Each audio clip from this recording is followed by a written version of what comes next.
10 minus 10 gives us 0. And again here we have 10 minus 10. So 0 times 0 is just 0.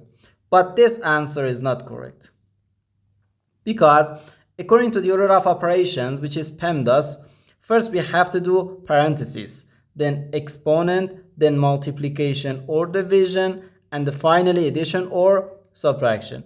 Remember that multiplication and division have equal priority and we have to work from left to right.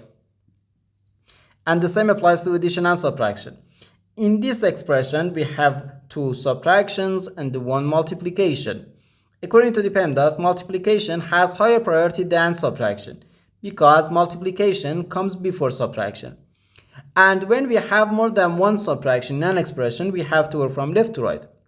So therefore, first we have to do this multiplication, then this subtraction, and finally this subtraction. If we do this subtraction or this subtraction before this multiplication, it's wrong.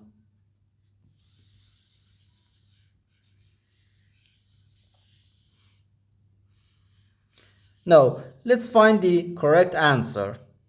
First, we have to do this multiplication. 10 times 10 is just 100. So we have 10 minus 100, then minus 10. Now we have to do this subtraction. 10 minus 100 gives us negative 90.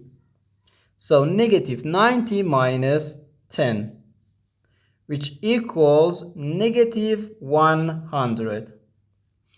And this is our final answer to this problem. The correct answer is negative 100.